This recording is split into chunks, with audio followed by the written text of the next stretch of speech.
ਅਸਲਾਮੁਅਲੈकुम ਤੁਹਾਡਾ ਵੀਰ ਚੌਧਰੀ ਵਕਾਰੁਲ ਹਸਨ ਐਡਵੋਕੇਟ। ਬਹੁਤ ਸਾਰੇ ਮੇਰੇ ਯਾਰ ਸੱਜਣ ਤੇ ਕਲਾਇੰਟ ਪੁੱਛਦੇ ਨੇ ਕਿ FIR ਜਦੋਂ ਹੋ ਜਾਂਦੀ ਹੈ, ਅਸੀਂ ਤਾਂ ਜ਼ਮਾਨਤਾਂ ਕਰਵਾ ਲਈਆਂ ਸੀਗੀਆਂ ਤੇ ਇਸ ਤੋਂ ਬਾਅਦ ਜਿਹੜਾ ਹੈ ਉਹ ਪਤਾ ਨਹੀਂ ਹੁਣ ਅਦਾਲਤ 'ਚੋਂ ਕੋਈ ਨੋਟਿਸ ਸਾਨੂੰ ਆਇਆ ਕੋਈ ਨਹੀਂ ਤੇ ਸਾਡੇ ਵਾਰੰਟ ਨਿਕਲ ਗਏ ਨੇ ਤੇ ਸਾਨੂੰ ਪੁਲਿਸ ਵਾਲੇ ਜਦੋਂ ਵੀ ਨਾਕੇ ਤੇ ਫੜਦੇ ਨੇ ਉਹ ਕਹਿੰਦੇ ਜੀ ਤੁਸੀਂ ਸਾਨੂੰ ਇੰਨੇ ਪੈਸੇ ਦੇ ਦਿਓ ਵਰਨਾ ਤੁਹਾਨੂੰ ਅਸੀਂ ਹਵਾਲਾਤ 'ਚ ਬੰਦ ਕਰ ਦੇਣਾ।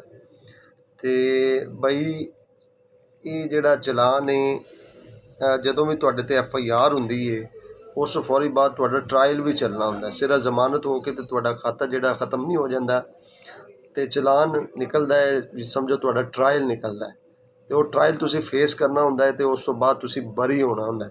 ਫਿਰ ਉਸ ਤੋਂ ਬਾਅਦ ਤੁਹਾਡਾ CRO ਕਲੀਅਰ ਹੁੰਦਾ ਹੈ ਜਾਂ ਅਪਡੇਟ ਹੁੰਦਾ ਹੈ।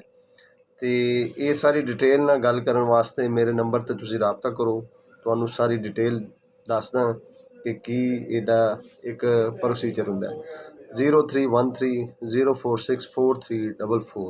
ਬਹੁਤ ਸ਼ੁਕਰੀਆ, ਅੱਲਾ ਹਾਫਿਜ਼।